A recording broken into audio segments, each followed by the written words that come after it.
The quote we have is attributed to Nelson Mandela, but there's no exact record of him saying it. So it's attributed to him. I never lose. I either win or learn. I think you said it really well in that this is a frame that he's trying to set up as a way people can think about setbacks, I guess, and that you don't think of losing necessarily. You either win or you learn. Just thinking about building Teach Different and all the mistakes you make in the process of doing it and all the things that you do that don't work. And then you're thinking, is this really an idea I should be pursuing? I feel like I'm losing this. What you need to do is fail as quickly as possible so that you can just stay in the game and then you end up learning from that. All right, we have a really, really good quote today because it can be immediately applied to the major world events, specifically what's happening with the Iran conflict and how divisive it's becoming for all kinds of different types of people in different situations. The quote we have is attributed to Nelson Mandela, but there's no exact record of him saying it. So it's attributed to him. But I think that once you see this quote and you know a little bit about Nelson Mandela, who of course was fighting against the apartheid, he was in jail for 26 years. He emerged from jail, became a leader of the society.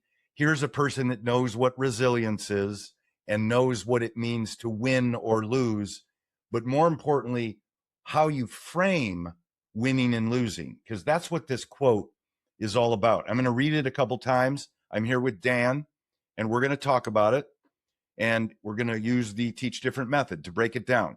Here's the quote. I never lose. I either win or learn. I never lose. I either win or learn. So what is it saying here? I mean, it's very personal. I think you said it really well in that this is a frame that he's trying to set up as a way people can think about setbacks, I guess, and that you don't think of losing necessarily. You know, you either win or you learn. So if you can't think of what happened as losing, it's just a learning experience. And so you kind of move forward as a result. There is no such thing as losing, would be kind of the claim, I would say. I mean, that's a very positive way of looking at the world. I would add in that, well, okay, here's a personal experience. Just thinking about building Teach Different and all the mistakes you make in the process of doing it and all the things that you do that don't work. And then you're thinking, is this really an idea I should be pursuing? You know, I feel like I'm losing this. People, you know, aren't becoming customers. They're not telling me what I have is great. But I found that, you know, at least in making a business, I would say if I were going to give advice to someone, I would say, don't worry about winning and losing. What you need to do is fail as quickly as possible so that you can just stay in the game and then you end up learning from that. I'm giving my little spin on this, a quote like this, as it applies to how Teach Different has developed and how many, you know, things we've gone through in building it. But we've always had to reframe when something doesn't go right. It's not that you're in the wrong business or you need to give up on your idea. You need to reacquaint yourself and reframe what the problem is and then address it. And then you end up winning because you can actually solve the problem in a different way. Okay, so that's my personal experience to kind of support this quote. It's a reframing. I never lose. I either win or learn. Yeah, to build on that example with Teach Different, many times you might have an idea for what we're doing at Teach Different, and it won't work for a teacher, or it won't work for a strategy on getting teachers interested in learning the method. And then oftentimes what you learn is that it was just a mistimed idea. It wasn't that it was a bad idea. It just didn't come up at the right time. And so that's kind of similar to this frame. You're not losing if something doesn't work out. You just have to be patient, learn, and wait for a time when it does work. And I agree with you. I agree with you about failing as fast as possible. If you see failing as a learning opportunity, I thought that was really good. Yeah, I believe in that. And as far as the timing issue, again, go back to Mandela's life. At the time he was put in prison, it wasn't ready for a recognition of his leadership ability. The society wasn't ready. But after 26 years in prison and emerging and putting his hand up, with his fist, people see that and they're considering reality in a different way. And they were ready for him. He paid his dues in a way, is one way to say it. Yeah, and in prison, he did not consider himself a loss. He considered himself somebody who is learning and preparing for another day, which is such a dramatic example after 26 years of doing that.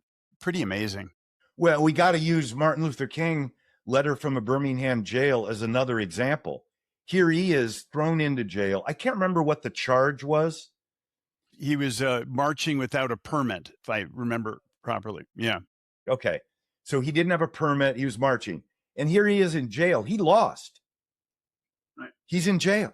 I mean, someone arrested you, showed their power over you, and here you are. You can't go anywhere. But then he writes this letter that just sets up his, kind of moral standards and what would end up being a lot of the justification of the rest of the struggle. And wow, if you look, 5 years ahead, I don't know how long it was from that moment until the civil rights legislation, like 8 years, 9 years. But you could argue that he won. He won partly because he was in jail. So you can't say he lost then. And he shouldn't say that he lost because he's not timing the statement in the right way. Yeah, the focus is on a long-term victory. When your mind is fixated into a moment in the future, then you suffer through these minor setbacks because you have a grand victory in mind for later. I got another connection. Read an article today on Jalen Brunson, and I'm trying to remember who wrote it. I believe it was in the New York Times Magazine. They were talking about his views of failure and how he has just a insatiable appetite for taking risks and to fail and to learn from failure. And his approach was, the more I can put myself in a position of failing, the easier it's going to be successful, because I will be used to the feeling and then get used to overcoming it. It was a great article. Yeah, you live in failure. If you feel comfortable with that, you're going to be indomitable. You'll take on risks, challenges. I've never thought of it that way. Like, you get so used to doing it. It's like, you can't hurt me anymore. I never lose.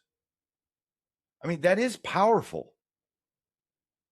That's powerful. I was thinking also of, like, in a debate or an argument, someone who would think to themselves, I never lose. I either win the argument or I learn. My first thought is, would they actually admit it at the time that they were wrong, or that, they had to learn something that they didn't know? If they were a good debater, they would make it seem like they always knew it and they were always right. So I just looked at this quote in a different way. I never lose. I either win or learn. And I could see it being kind of a arrogant, confident, not necessarily in a bad way, but arrogant or confident way of debating, where it always seems like it's benefiting you regardless of whether you're right or wrong. You know, Yeah, it's like a bravado that could be carried in an unhealthy or healthy way. that's what I'm saying. I think, yeah, it could be very arrogant and annoying, but it also could be very forward moving growth mindset and really like an excellent way of thinking. Let's use that as a bridge to the counterclaim. Maybe emotionally acknowledging that you've lost is an important part of getting better and achieving more. Whereas, you know, if you say you never lose, in a way it does seem like you're escaping the emotional pain of actually losing and overcoming that. Yeah, a student not doing well on an exam. Sometimes you just have to look at yourself if you're that student and say, I didn't study. I lost this one. And it's on me. And I'm not making any excuses. I'm not going to arrogantly assume that, oh, actually, I didn't lose. I just either win or I learn. Sometimes it's kind of hokey to think of it that way. If you own your mistake and sit with it emotionally, kind of what you said, that can lead to growth as well. Sometimes more growth because you come to the truth and honesty of who you are. This is interesting here because I'm agreeing with you now, but then I want to hop back to the claim and say, don't dwell in your loss. Okay, yeah, all right, you lost. All right, make that 1 second. Get your learnings out of it. Okay, don't deny that you lost, but don't dwell in it. You got to switch it up quickly. So, I'm the one who brought up the idea that you need to acknowledge your loss and the pain from that. But I would never want to tell someone, yeah, you need to keep going through pain. It's been a week, give it another week of pain. I wouldn't ever say that to someone. I would say, you know, have you gotten above this? Are you thinking about this like in a new way? Are you reflecting on it? What have you learned? That's what I would say. So I don't know if I'm making sense. I'm going back and forth now. It depends on, I know, it depends on the context here. It depends on what the loss is. Go with this example. Let's say an alcoholic. The first step in recovery is to admit that you have a problem and that you've come face to face with your demons. Now, I don't know how long that lasts. Hopefully not that long, but then from that point on, you go into a learning and a learning strategy to move forward. But that momentary burst of honesty is an important step in the process, but you shouldn't maybe fixate on it, is what you're saying. Good example. That's a great example. Here's another type of example where I think you could make the argument that living in the pain is a good strategy. Take basketball. Let's take the Spurs, Wembanyama. It hurt him to lose that series.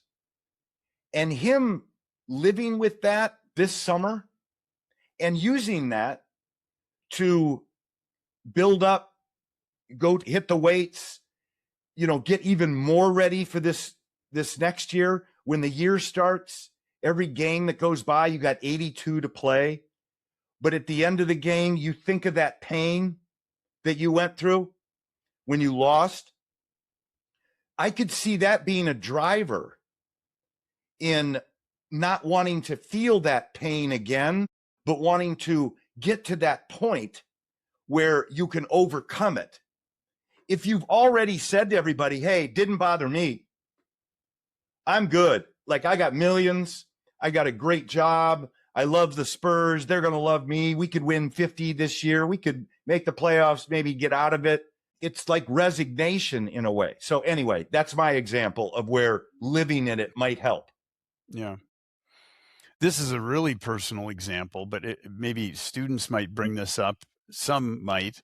What if you just think of grief, of a loss of a friend or a loss of a family member through death or something else? If you think of that as a loss, then sitting with that and accepting that is a really important part of becoming healthy again.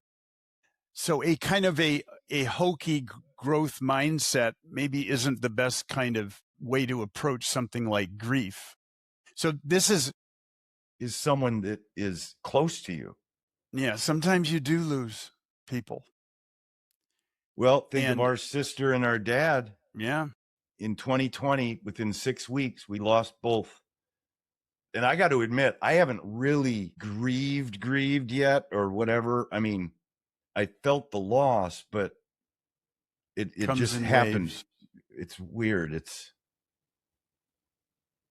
And so this makes me think of maybe an essential question, like what does it mean to lose something, or what is loss? And I was just going to say the obvious, which would be, how do you know whether or not you should be acknowledging a loss and, living in it a little bit? And how do you know when it should be just a reframing and you got to stop beating yourself up? Yeah. How do I know how long I should sit with a loss? How do I know that before moving on? How do you answer that? I don't even know. Well, it's funny. We started and I was talking about we were going to get into the Iran conflict. We really didn't, get into that. So let me just at least say one thing about it. People say that America won the negotiations, Iran won the negotiations. There's this framing that everybody's making about winning. We're always talking about winning. Are we winning? Like that's the thing that we should be concerned about, winning. If we're not winning, then it's bad. Yeah, zero-sum gain. Right. What are you concluding? I'm going to this. Right now, at least, fingers crossed, knock on wood, I think the world is winning. There's nobody that are using terrible weapons. For the most part, it's somewhat controlled, the conflicts. It's still bad, and it's bad for a lot of people. I don't mean to make this rosy. Yeah, what weapons are you talking about? If you talk about, okay. Nuclear weapons. Yes. The ones that can end all of us. Like, we're still here. And that's not to diminish the fact that it's a struggle for different types of people in this conflict. We already know about the Israeli-Palestinian question and what Iran is known for in being a troublemaker and all this stuff. But putting aside blaming one group over another, the world needs to win. I'll just put it out there. And winning means that Iran or America losing or winning, it's less important. Yeah, you think of it more big picture. It helps me because I think personally, if America ends up being seen as losing this war, I don't see that as a bad. Well, as long as we, again, to the quote, as long as we learn, if there's learning that comes from whatever the outcome, it's a benefit.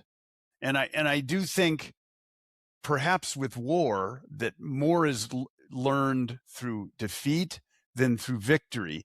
Although that is an interesting one. We got to find a quote on that one. Let's find one about learning by winning, because yeah, right. You can learn a lot through success. We have a quote like this in the library. It escapes me right now, but do you learn more from successes or from failures? This is similar to that. Right. You learn that's from a both. Churchill. That's a Churchill quote. Yeah. Well, that's good. I mean, that's what I want to leave with right now with Iran. We didn't really hit it early, so I don't want to try to push it in, but I really think that the winner, we need to not think of any one country. We need to think of the world getting better somehow. And that's at least my hope with it. So that's it for this one. We will see you soon. Teach Different podcast. Take care, everybody. Yep. Take care.